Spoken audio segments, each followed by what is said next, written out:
Olá, estamos aqui em mais um podcast do Master Matcom. Hoje estamos num lugar diferente, estamos no centro de distribuição da Multicoisas, que fica aqui em Araçariguama. Estamos aqui com o Sr. Lindolfo Martim. Tudo bem? Tudo bem, tudo bem. Prazer estar recebendo o senhor aqui no podcast do Master Matcom. Uma alegria. Sérgio Gomes, meu parceiro. Olá, pessoal, tudo bem? Senhor Lindolfo, muito obrigado pelo convite e por aceitar nossa empresa trazer vocês aqui também. Obrigado. Vai ser uma oportunidade de a gente integrar ideias, desenvolver com pensamentos, ideias, e vai ser uma alegria esse compartilhamento. E começamos esse podcast. O podcast hoje está um pouco diferente. Nós vamos dividir em alguns blocos. Também teremos outros apresentadores aqui. Teremos Sérgio Del Nero e também Renato Marques, da Rede Construir, conversando aqui com o senhor Lindolfo. Vou chamar de Lindolfo. Tá à vontade. Lindolfo Martim, com todo respeito. Ele que é o fundador da Multicoisas. Começou em 1978, foi isso? 78, em Campo Grande. Eu sou gaúcho de nascimento. Só fazendo... gaúcho? Eu sou gaúcho, Santa Cruz do Sul. E muito jovem, mudei para Maringá, Paraná, lá na empresa da família. Eu sou paranaense também. Opa. Eu brinco, eu sou gaúcho, sou paranaense e sul-mato-grossense. E paulista também, né? E paulista Não deixa também. de ser também. E brasileiro antes de mais nada.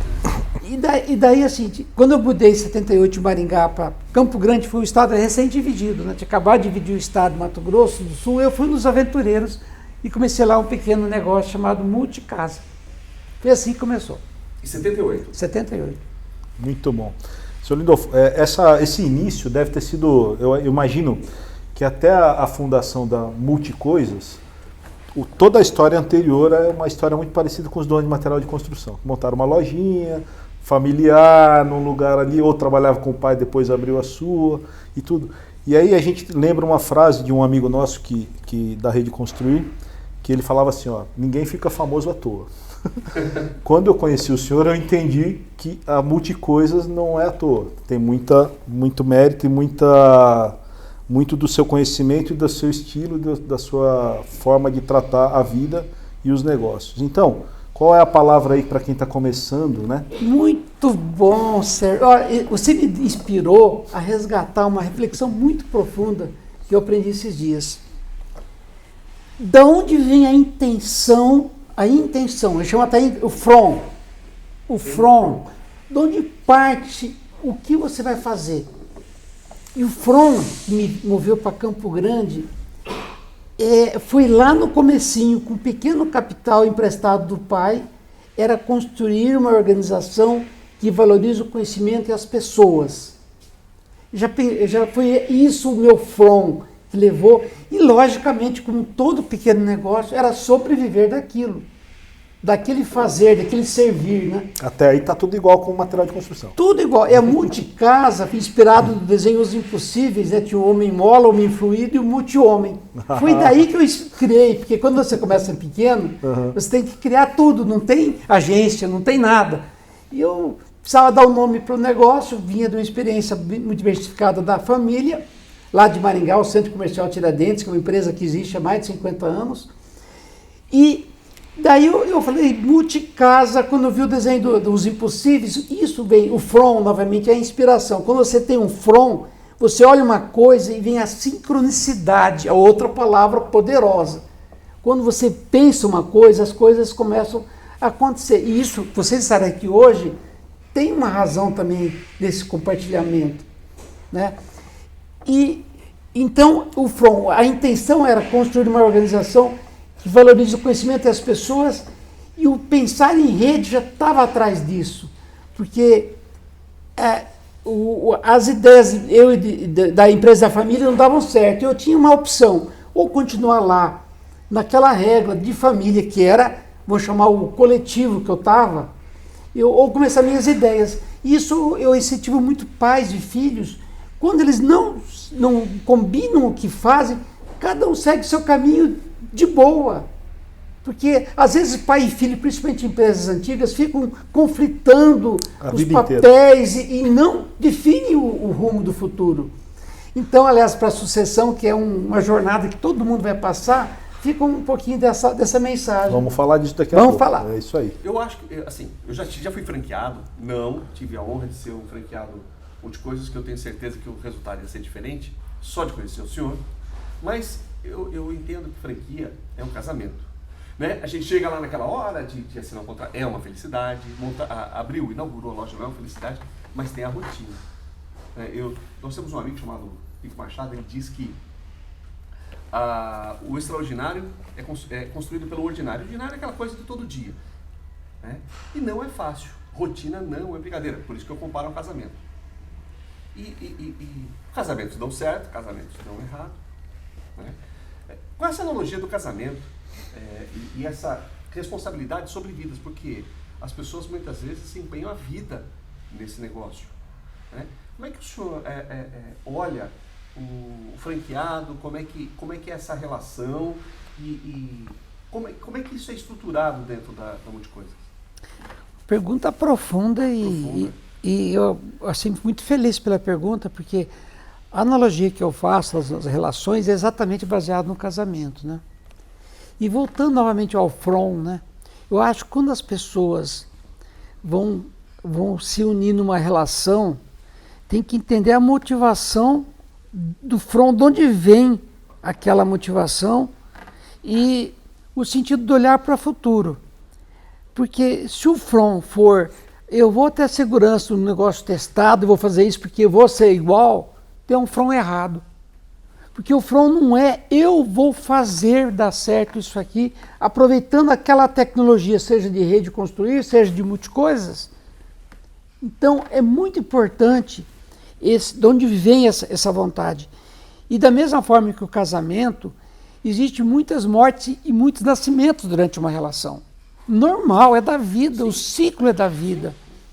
Então, assim, o mundo vai mudando, vai se transformando, então essa expectativa que tem naquela relação é que tem que ser muito bem ajustada. E eu coloco essa pergunta, olha, estou investindo minhas poupanças, tem que dar certo. Eu falo assim, se você não tem disposição para o risco, não entre. Porque empreender a arriscar, o sistema, seja de uma rede construída ou da multicoisas, mitiga o processo do risco. E eu diria até numa rede diferente, né? Uma relação que já existe, você só muda a bandeira da relação. Na franquia não, ela já nasce para ser aquilo. Então, assim, eu entendo que da mesma forma que o casamento passa por fases e desmontar o casamento sempre tem trauma, no sistema de franquia existe uma regra mais ou menos estabelecida temporal para a relação ser avaliada, né? Que a cada 5 anos se reavalia como está indo a relação. Mas é muito importante, como no casamento, uma disposição permanente para o diálogo. Ponto. Né? Para o diálogo. E como numa relação tem momentos, às vezes, que são estressantes, quando a pessoa vai falar um assunto na hora errada, aquele assunto que já é meio complicado, meio estressante, vai ficar mais ainda, porque foi erguido uma vela na tempestade. E não é hora de erguer a vela. Então, esse dia eu escutei num evento que eu participei sobre você, com as conversas difíceis, criar momentos com set, igual o teatro não prepara um set, prepara para aquela conversa. Vamos ter conversa nível 1, nível 2 ou nível 3. E até esse dia eu comentei com minha esposa, eu tenho uma relação de 47 anos, e nós nunca tínhamos convidado aquela conversa de set semanal, para nós colocar, principalmente baseado na comunicação não violenta, o que eu estou sentindo. O que você está fazendo que eu estou sentindo. Não peço para você mudar a forma de você ser, mas o que eu sinto quando você age assim. E isso é uma coisa tão simples e tão profunda, baseado no tripé da comunicação violenta. O que eu sinto e o que eu gostaria, eu posso pedir para você mudar alguma coisa nessa relação, mas você não pode obrigar. Porque nós combinamos como é que seria essa relação quando nós casamos, ou fizemos a franquia, ou iniciamos na rede.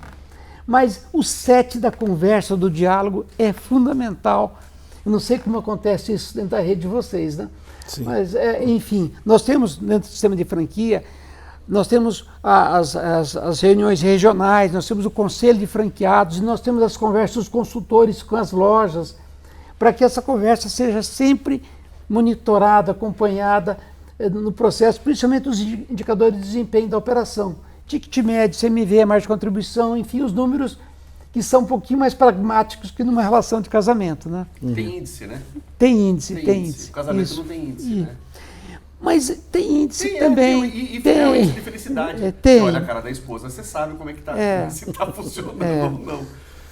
Mas tá bom. Mas fazendo um paralelo agora, eu queria aproveitar esse momento romântico aí. E trazer assim o mundo um pouco mais sofrido, né? Seja mais pragmático. Vamos lá. Em um determinado momento, então, o Lindolfo resolveu sair do negócio da família, conseguiu um aporte, né, um patrocínio. É pequeno, o valor do Fusca. O valor do Fusca. E isso daí virou a primeiro negócio, que depois se transformou na Multicasas e depois virou a Multicoisas. Tá. Fazendo um paralelo com as redes, né? Boa parte da história é igual a minha, é igual a do Renato, é igual a do Sérgio Deonero, que vai falar com vocês depois, e de muitos outros lojistas que vão estar assistindo. Então tá. Aí o pessoal se organizou em redes, hoje a Rede Construir foi a primeira, mas hoje já existe mais de 100 redes de material de construção. Em que momento que teve aquela chave, aquela virada, aquela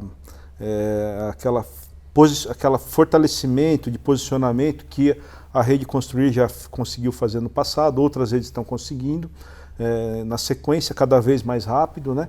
Mas em que momento o negócio deixou de ser o negócio do seu Lindolfo, do sócio da esposa, um negócio familiar, e virou um negócio empresarial? Como que esse posicionamento de mercado agora fala, agora nós somos a franquia Multicoisa? O que foi o fator preponderante para isso acontecer? Por que eu faço essa pergunta? Para a gente conseguir mostrar para as outras redes, né, o que eles precisam fazer para eles também terem esse posicionamento, né? Qual é o gargalo aí, onde que a bola bate na trave toda vez? Ixi. O que está acontecendo? Não parou, né? Parou até que parou. Você tá tranquilo. Então vamos aquele Minha ali. pergunta foi tranquila, você acabou de fazer a pergunta. Então, acaba de fazer a pergunta, eu faço um corte. Não, Você acabei Não, mas já, ele né? já acabou. É. Eu acho que já está... Então acho que vai aqui, né? Não, o teu é aqui. Não, e o dele? Aqui tá tranquilo. E agora já entro na resposta? Isso pode entrar na resposta. Tá. A pergunta que você faz me permite dar uma reflexão como foi a história desse evoluir nosso. Então foi assim, eu trabalhava com meu pai e eu resolvi começar a empreender independente. E é uma coisa interessante, empresa familiar, quando você vai sair da empresa da família, normalmente quando você trabalha em família tudo é nosso, mas na hora de sair não é bem assim. Então é o primeiro impasse que dá. Mas assim, meu pai emprestou um capital e o mais importante do pai que trabalhou com o filho é a experiência que o filho leva de onde ele trabalhou, o legado. A minha escola foi o Centro Comercial Tiradentes, o Depósito de Calçado do Sul, o Dona Natália e o seu Alfredo, isso foi a minha escola, foi com eles que eu aprendi a fazer varejo e foi com essa experiência. Então o que você tem de mais valor não é o patrimônio, o estoque, prédio, é o conhecimento, Daí quando eu comecei a fazer em Campo Grande, aconteceu umas fatos bem rapidinho, vou falar assim. Eu fui para Campo Grande, o estado era recém-dividido, e lá montei uma pequena loja, tinha só 100 e poucos metros quadrados, eu fiz o balcão, as prateleiras, tudo muito, muito simples. Eu e Elza éramos entregador, vendedor, cobrador, fiz tudo. E muito interessante. Depois de um ano, meu pai chama de volto para Maringá, e fiquei mais um ano lá, não deu certo, voltei para Campo Grande e estava meu cunhado, co-cunhado, cuidando da loja. Eu tinha trazido ele para cuidar da loja, estava indo bem. E quando eu cheguei lá de volta para Campo Grande, eu falei, Mário, essa loja não vai sustentar 2 famílias, vai ter que montar outra loja. E foi assim que a gente abriu a filial em Cuiabá. Daí eu vi a experiência de abrir filial, dividir recurso humano, capital, e eu vi que abrir filial, dividir recurso é muito sofrido. E daí deu certo lá, abrimos a filial mais tarde. Essa loja hoje se tornou uma operação franqueada Multicasa em Cuiabá, está indo há muitos anos, está na 2ª geração também já. E aconteceu uma coisa interessante. Quando eu concebi a Multicoisa em 84, eu concebi ela como um negócio muito baseado no pequeno detalhe do dia a dia da casa pronta, porque o cliente que ia na Multicasa não era bem atendido nas coisinhas do dia a dia. E foi assim que daí eu concebi a Multicoisas E quando eu quis fazer expansão, a Elza falou, filial, não, a gente vai sofrer de novo financeiramente. Né? Eu falei, como eu quero crescer, quero evoluir, como é que eu vou crescer? Eu falei, puxa, se eu conseguir vender essa ideia para alguém, eu tenho conhecimento, tenho um negócio testado já há 4 anos, e por que não chamar um franqueado que investe, vai ser dono, e eu empresto meu conhecimento, ele entra com recurso humano, financeiro e inteligência também. E foi assim que a gente abriu em 90, de 84, a operação piloto, em 90, 6 anos depois, a primeira franquia lá em Londrina e Apucarana, com os irmãos Ivanquio, Celso e Márcio. E assim começou a história de franquia. Agora, só para fazer um reforço, para fazer franquia eu tive que fazer uma reflexão sobre o que fiz a vida toda. Eu acho que tem muito a ver com a Rede Construir. A minha vida toda foi comprar produto e vender produto. E quando eu comecei a fazer franquia, eu entendi que não era mais comprar e vender produto, e sim entregar serviço, formato, marca, marketing, e tecnologia de informação. Então era um outro servir, não era só o varejista comerciante de barriga no balcão, que é da minha geração de avô que faz isso. E foi assim que a gente foi para esse viés de formatação. Comprei daí uma consultoria de franqueabilidade com Marcos Rizzo e Scherto, que são os papas ainda do segmento no Brasil, e nós começamos a fazer franquia. E uma coisa interessante da consultoria que eu fiz, de franqueabilidade, ele me deu um livro chamado A História do McDonald's, que é um livro vermelho, assim, capa vermelha, que para mim o livro foi uma segunda consultoria. Eu li o livro e entendi que a força de escala, a força do poder, você desenvolver uma batatinha, no caso do McDonald's, né? E com tecnologia de suprimento, de conservar, de fritar, o que é formato. E daí eu percebi o quanto uma multicoisas poderia ser formatada. E hoje nós temos em cada loja a inteligência de sortimento, que essa inteligência nem inteligência artificial entrega, é sensibilidade de quem está nos servir o cliente. Então, isso tudo é tecnologia sutil. Okay. Então, é só bem rapidinho isso então, a história. A minha conclusão é assim, é que eu entendi que se não tivesse ocorrido um processo de profissionalização, talvez a multicoisa não existisse. Se ficasse no conceito de ser um lojista convencional, porque a história é a seguinte, quando você tem uma loja, você tem um problema. Quando você cria a segunda loja, você triplica o problema.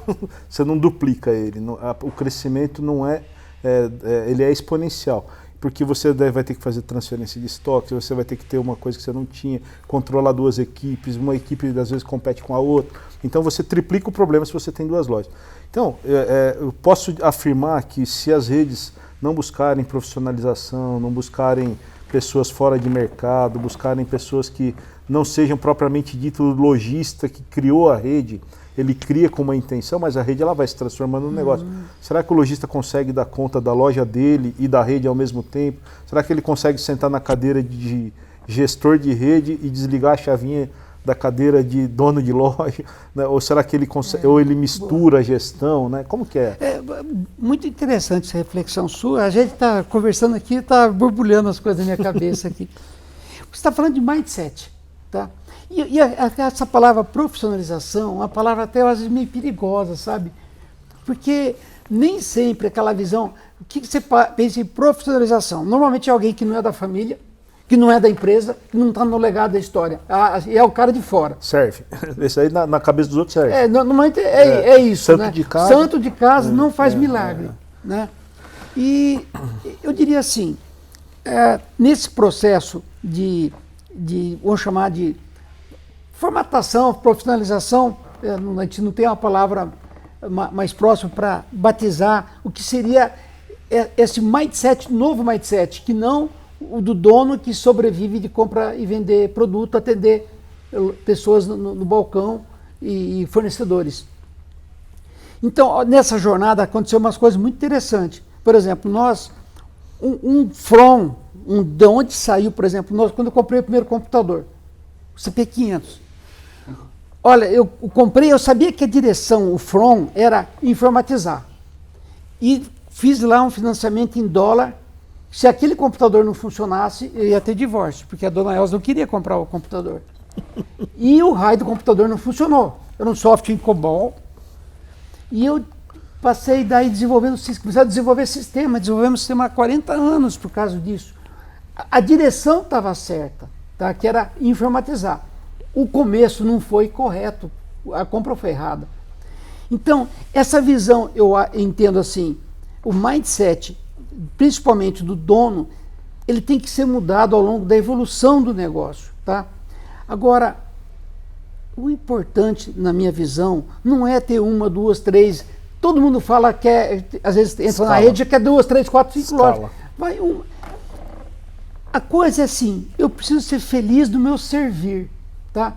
E eu posso ter um servir evolutivo sem ser multiplicador de lojas. Eu posso cuidar muito bem de um negócio, porque a evolução do negócio envolve uma disrupção do próprio negócio, muitas vezes. De que servir eu me reinvento. Porque se meu servir não serve mais porque o mundo mudou, eu tenho que reinventar o meu servir. É simples assim.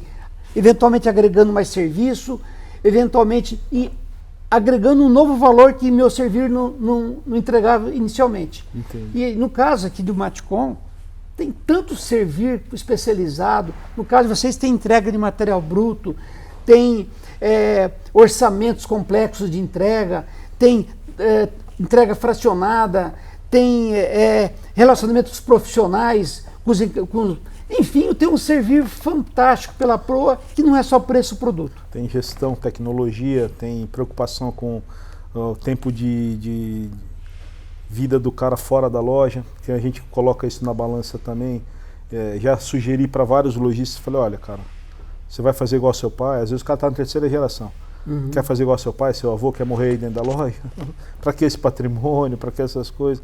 Então, assim, é melhor a rede perder uma loja de repente e ficar com um amigo vivo e feliz do que um cara infeliz dentro da loja ali que não consegue nem usar o recurso que ele juntou durante a vida toda, né? Então, é uma preocupação que a gente tem muito grande também com a qualidade de vida.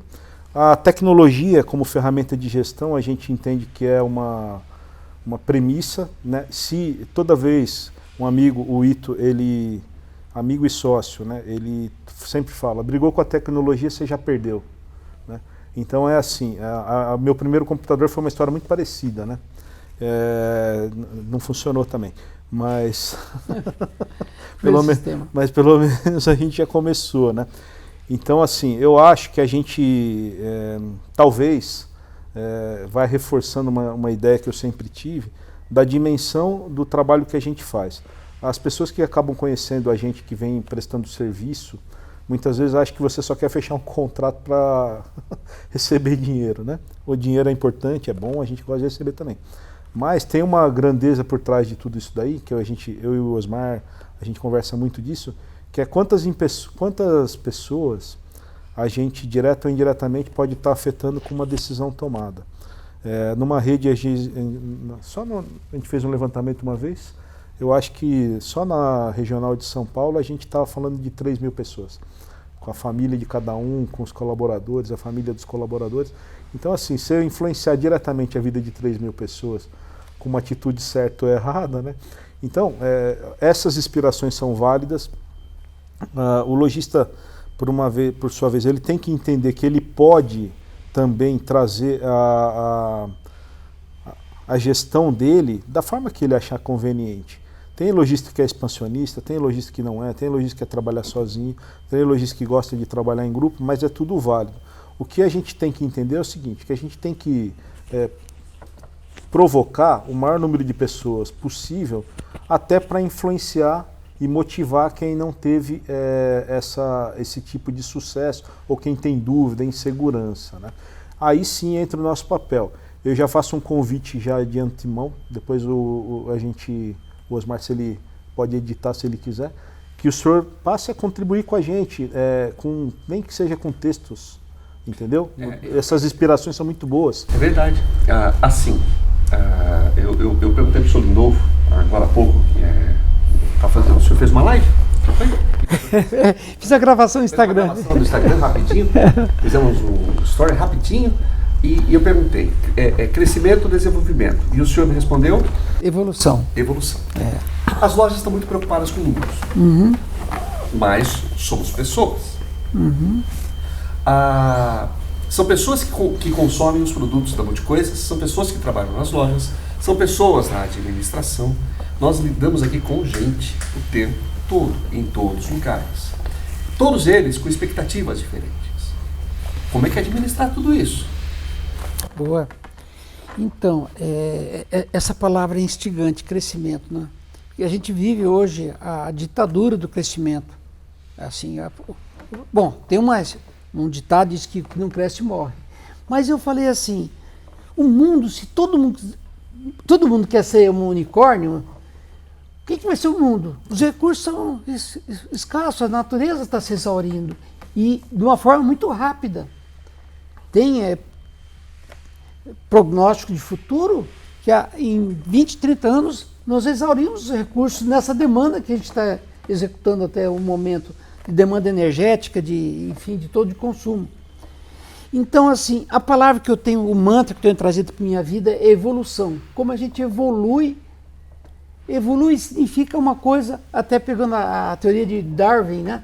Da evolução das espécies, né? A espécie que sobrevive é aquela que evolui. Nem sempre a espécie que está mais multiplicada e dominante, mas aquela que evoluiu a sua resistência do existir. Então, assim, o que eu coloco assim dessa visão, dessa conversa, a disposição, por exemplo, não adianta quem está nessa jornada de empreender, por exemplo, ele negar hoje que eu não vou aprender sobre redes sociais. Inevitável. É uma linguagem novo do mundo. Eu aprendi o alfabeto ABCD, agora tem que aprender o alfabeto da rede social. E é um mundão, gente. É um mundão e extremamente desafiante. E, então, assim, o que eu entendo assim, de instigação que fica nessa pergunta profunda com relação à evolução e crescimento, que nós temos de alguma forma hoje a pressão China exercendo sobre o mundo todo, inclusive com questões tributárias agora, o que está rolando aí, competindo, né? De forma... Antigamente era o nosso concorrente do lado da frente, do lado que competia. Agora a China entra via essas plataformas direto e estão falando aí que haverá um imposto para mitigar um pouquinho essa questão, mas enfim, não importa, o mundo é esse, não adianta falar, o mundo, eu vou negar esse mundo. Então, a evolução significa como eu vou conviver com esse mundo novo que está por aí de forma disruptiva, né?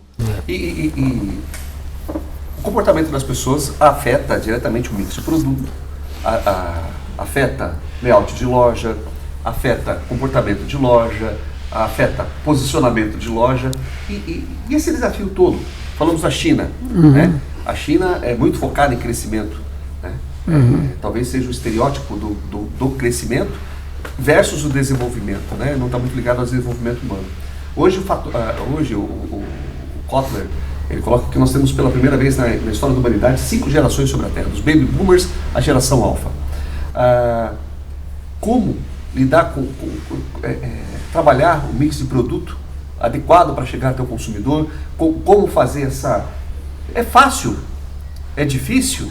Quais são os desafios de fazer compra para uma rede como a Multicoisas? Olha que interessante a tua pergunta, né? Pensando até na própria rede de vocês, colocando no lugar de uma loja da rede de vocês.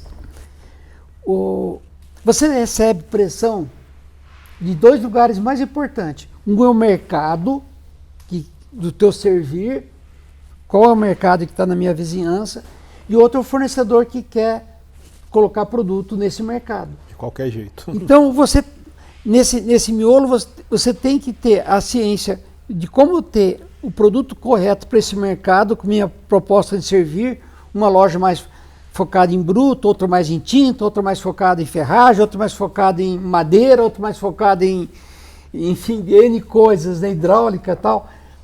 E aí do lado de cá, os fornecedores precisam de um bom canal de venda. Então, se eu não tiver uma leitura do meu servir para esse mercado e o meu servir para o meu fornecedor, como eu faço a seleção desse sortimento? E digo mais, tem que ter muita inteligência aqui, porque senão você vai ter produtos que não vão rodar, você vai ter capital investido não lá. Pode calhar. É uma responsabilidade grande, né? Muito grande. E o dinheiro é muito caro, tanto para você ter crédito aqui, como você conceder crédito lá. E hoje, por exemplo, a eficiência logística de você fazer rodar o estoque, rodar o capital de forma eficiente e não ficar encalhado, é muita ciência, que eu acredito que uma rede, trabalhando em rede, vocês consigam trazer mais inteligência para isso. Sim. Mas é muito importante, eu queria filmar, eu acho que de toda a nossa conversa, vai ser a mais importante de todas, o que eu vou falar agora. É o seguinte, momento surpresa. Hein? É o seguinte, o lojista, com o passar dos anos, ele fica focado no comprar só. Tem o velho ditado, quem compra bem, vende bem. Errado. Inspirado. Olha que interessante. Daí o cara que cresceu, que já tem um certo, ele fica só cuidando do fornecedor e descuida do cliente. Então, principalmente o pessoal que vai para a segunda, terceira geração, até comentando, esse dia eu fui numa loja em Campo Grande, só da MAC, é uma loja de ferramentas. E quem me acolheu foi o Bruno, o filho do dono, igual o Sérgio que acolheu outro dia lá. Na porta da loja, eu fiquei impressionado. O filho do dono na porta da loja me acolhendo. Eu falei, que fantástico quando isso acontece numa sucessão de loja, né? E depois descobri que eu tinha um monte de coisas que eu pensava igual o Bruno, que a gente está agora numa conversa mais próxima. Então, esse servir do lojista tradicional, como ele vai, inclusive, não é só servir também, como ele vai pertencer a outras comunidades, que ele tem que se conectar, seja a própria rede de que ele está trabalhando, seja multicoisa, seja construir, e também a feiras, enfim, outros eventos, mas sempre focado no que o mercado quer, porque esse mercado também, ele muda a percepção de valor que ele sempre entregou. Então, esse é o desafio de todos os nossos negócios. E da Multicoisas, assim, uma das diferenciais importantes que nós temos na rede é a escolha do sortimento correto, com produtos de qualidade, de forma assertiva, para a rede toda e colhendo a inteligência de cada lojista. Isso é outra coisa importante, porque a rede também ela tem percepções que traz dos seus campos, de suas localidades. E uma coisa importante, eu acho que todos os nossos negócios devemos ter, é não perder o espírito do negócio local, sabe? Eu estou muito mais preocupado em ser uma loja muito boa local do que ser uma multinacional com uma bandeira esparramada em todas as partes do país. Mas uma coisa na Multicoisa é muito legal compartilhar com vocês. As pessoas, apesar de ter uma personalidade das lojas, elas identificam a marca como uma única marca, de uma proposta de valor único. Porque nós temos a Universidade de Multicoisas, que nós treinamos à distância e treinamos também localmente, presencialmente. A universidade, o centro de treinamento é uma peça vital. E eu aprendi a fazer a Universidade de Multicoisas lá no passado com o McDonald's, com a Universidade do Hambúrguer. Uhum. Então, são tecnologias já consagradas, essa do conhecimento, do treinamento, mas com o digital ele assume um novo papel de dinâmica, né? Uhum. Porque se tornou muito mais rápido, com mais possibilidade de compartilhamento. Sim. Inclusive nós lançamos recentemente uma campanha do Multi-Influencer, que é pegando e resgatando os próprios influenciadores da rede para também se exporem em redes sociais. Ah, que show. Isso a gente está pegando, justamente essa mudança de perfil do consumidor mais conservador ao consumidor mais digital. Mas nós temos aspectos também que são aspectos locais e regionais. Pergunta, por exemplo, eu tenho uma loja da Multicoisas. Quantos por cento do mix eu tenho que ter comum com a rede? Quanto é que eu posso trabalhar? Eu tenho flexibilidade? Eu tenho que trabalhar com 50%, 70%? Existe esses produtos que eu trabalho na minha loja de maneira local, a Multicoisas consegue monitorar para saber o desempenho? Olha que interessante. o front, né? Isso. De onde vem isso? Lá em 90, eu estabeleci um princípio 70-30. 70% padrão e 30% da criatividade. Tem franqueado que pode ser diferente, pode ser 95-5, mas o 5 dele é o 100% dele. Então, o número mágico nosso é 70% de produto via centro de distribuição padronizado, centralizado e 30% personalizado.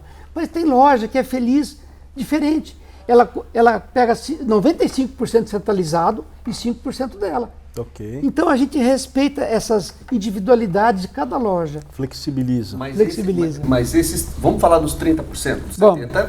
Vamos falar dos 30%. Tá. Por exemplo, nós estamos aqui no YouTube hoje. Tá. Né?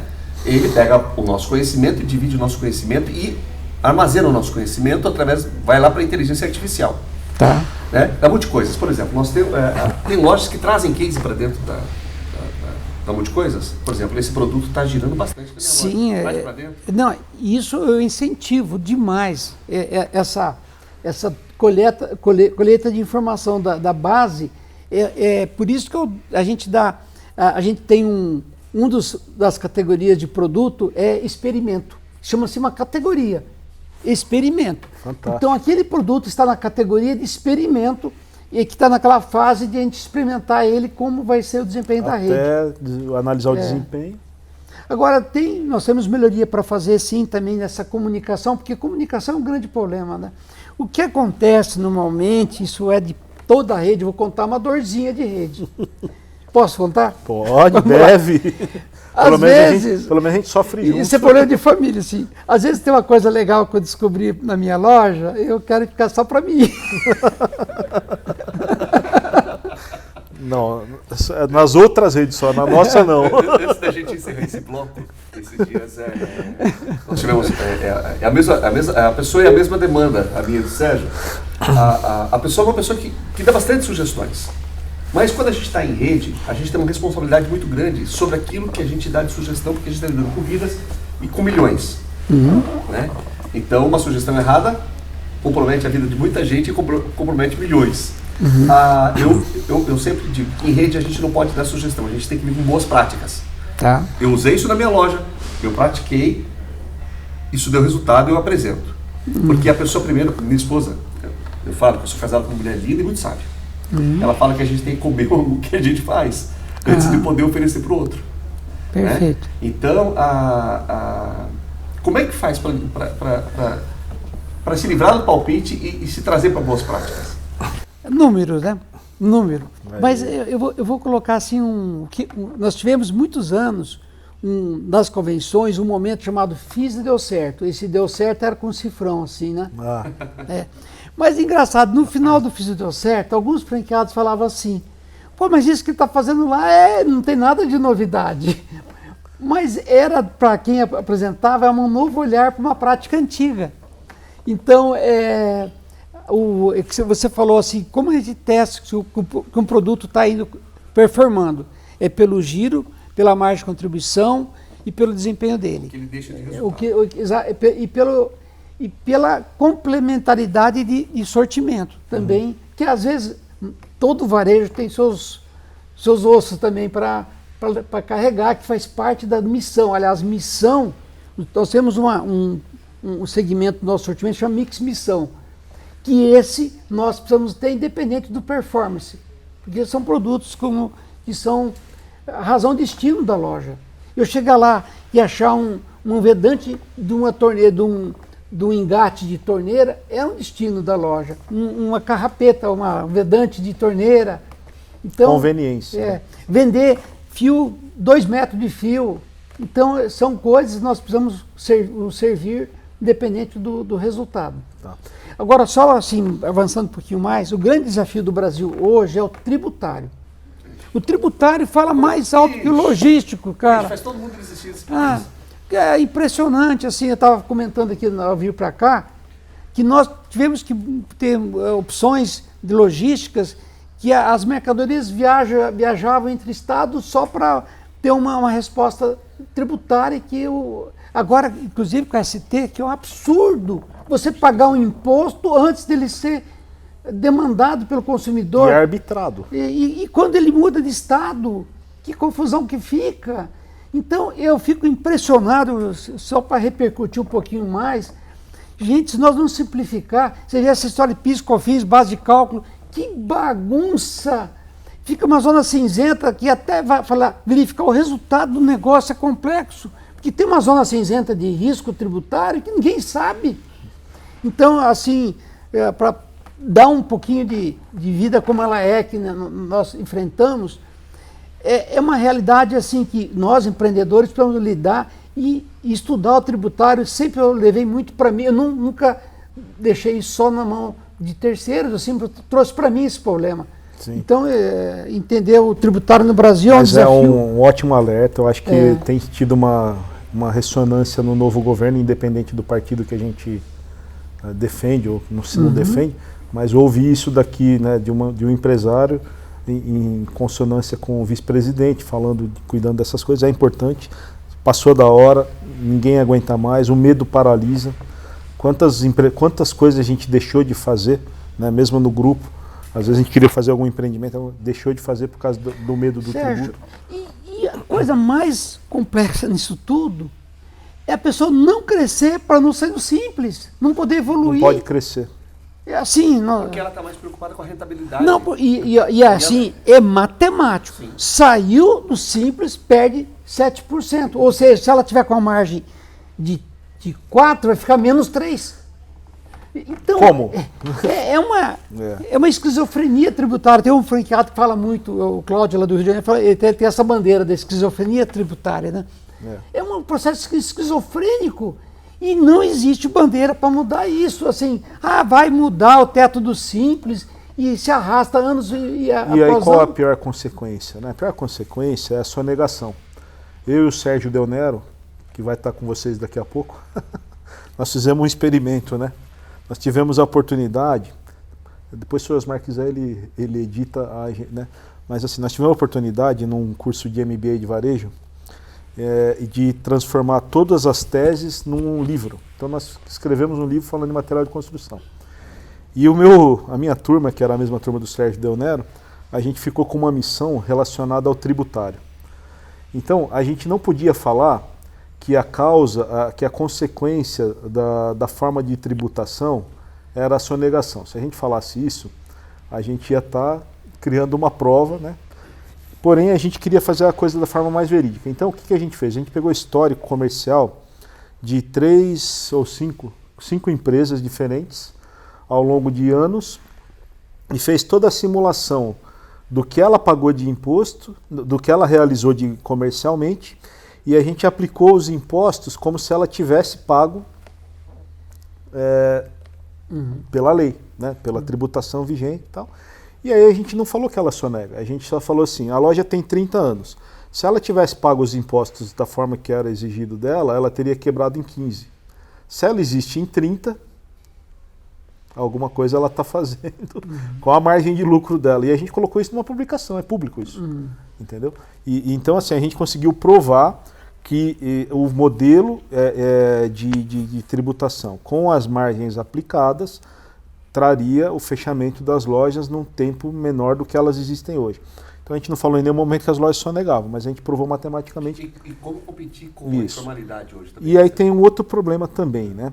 Quando a gente analisa hoje, que é uma bandeira que a Master Matcom tem, né, que a gente leva para as redes, que é cuidar do pricing das lojas, cuidar do preço de venda para o consumidor final. Então existe um treinamento, existe uma metodologia de pricing, que existe até uma provocação com algumas indústrias, falou, isso seria responsabilidade de vocês como fornecedor. Devia a gente ter um patrocínio para sair fazendo isso no Brasil inteiro, levando essa informação, levando essa metodologia para o Brasil inteiro, para a gente nivelar o mercado, mas nivelar por cima. Não ficar um brigando com o outro, se matando um do lado do outro. A gente não vai conseguir fechar o nosso concorrente não consegue fechar a gente, mas a gente vive sempre à míngua. Então existe uma intenção de levar esse conhecimento para o mercado. Uma outra parceiro nosso, o Pedro, da Winfight, também cuida dessa parte tributária. Então, aproveitando, né, o tema, ele faz um diagnóstico gratuito para as lojas que tenham interesse de saber, olha, eu estou no regime certo, quanto que eu economizaria isso, o que eu faço para fazer um planejamento, para me adequar, para eu estar 100% formalizado. Então o Pedro ele vai estar no próximo podcast, tá, Osmar? Ele vai estar, não sei se vai ser o próximo, mas para frente já está combinado com a Infight, que eles vão vir falar, eles têm uma tecnologia que eles acoplam lá, fazem um levantamento gratuito e falam, olha, cara, você tem até a restituir aqui, você vai trabalhar assim, e eu gosto de trabalhar com o Pedro porque ele não faz isso numa virada de chave brusca, ele vai preparando a empresa para ela se tornar cada vez mais, mudar o regime na hora certa, sem o dono morrer do coração. Então, assim, são coisas assim que a gente se preocupa. Mas, basicamente, eu falo para os lojistas o seguinte, ó, o seu preço de venda hoje, a sua margem média hoje, ela é a mesma margem que eu via nas lojas há 15 anos atrás. O seu custo não é o mesmo custo de 15 anos atrás. Então, não dá para você trabalhar com essas margens. Ah, mas aqui você não conhece a minha região, você não conhece a minha cidade. Então, eu já coloco isso na apresentação, quando eu vou falar de pricing para as lojas. Uma das primeiras telas, eu já falo para eles todas as desculpas que eles vão me dar para eles não fazerem o pricing. Então, eu falo, ó, vocês vão me falar que aqui não dá, que eu não conheço a região, que o seu concorrente é muito forte, mas eu escuto isso no sul do país e no Nordeste. Então, quer dizer, é assim mesmo e vai lá para o mar. Na teoria da evolução, você tem que se adaptar. Se os seus custos não estão conseguindo ser pagos pela sua margem de contribuição, você tem que melhorar a sua margem de contribuição. É isso. Nesse ponto, a Multicoisas ajuda, as redes ajudam, né, podem contribuir com você ter uma condição comercial melhor, mas tem um ponto que a gente não falou e falou muito pouco. Nada é mais vendedor do que a loja. Nada é mais vendedor do que a loja. Então eu chego na Multicoisas, eu chego em algumas lojas que eu frequento, tem um produto similar, entendeu? Eu nem me importo o preço, porque ele está ali arrumadinho, bonitinho, iluminado, com a etiqueta de preço. Então se eu chego numa loja e aquilo não tem preço, automaticamente eu falo, putz, não vou nem perguntar porque deve ser caro. Né? Então, o que é? É por etiqueta de preço. Então cuidar do ponto de venda, cuidar do layout, cuidar do visual merchandising. Nenhum vendedor, por mais poderoso que ele seja, ele não consegue ganhar da venda que o cliente resolve comprar. Na Multicoisas, a gente entra para olhar produtos que às vezes a gente nem lembra que precisa. Entendeu? Então, assim, isso daí nenhum vendedor vai desconfiar. Você precisa de um abridor de vinho? Você precisa de um cortador de queijo? Não tem. Se o cara entrou lá para comprar metro de fio, ele também pode estar precisando de um cortador de queijo.